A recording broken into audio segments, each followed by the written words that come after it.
Hi lectin-free foodies. Today I'm going to show you how to make my lectin-free gourmet sourdough mix in the bread machine.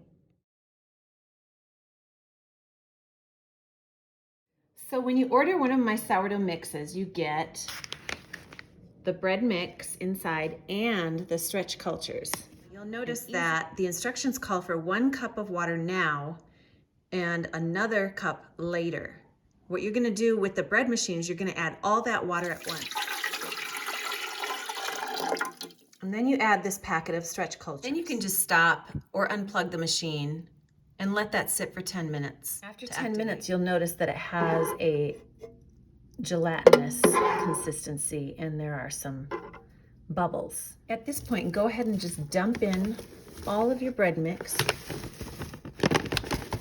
Now, many of these settings work. If your bread machine has a gluten-free setting, go ahead and use it.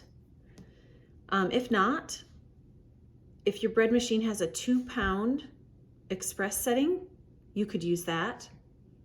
Or you could even just use the basic and set it accordingly. So I'm going to go ahead and set my machine to the number 3 gluten-free setting. There.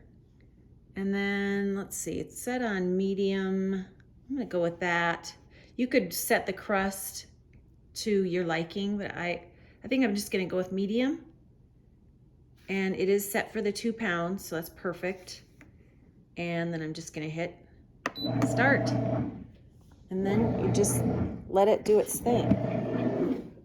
Open the lid so you can see. And it just does its thing. You could just go shopping. After about 5 minutes, most of the flour, the dry flour, has been picked up and incorporated into the shaggy dough. And yes, the dough will be shaggy and wet, but that's the process, so just trust it. After about 15 minutes of rising, it's grown a bit. Now it's going to knead one more time. Now the bread's going to rise for about 2 hours. Almost ready to bake. It's got about maybe 20 more minutes. Now it's baking. I'm not going to open the lid, but you can see it's completely risen. It's nice and fat. And the heat is on. See you when it's done.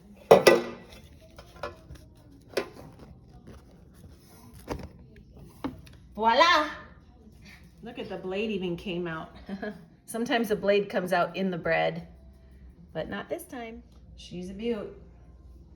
I find because the little container that it bakes in is narrow, these get a little loftier.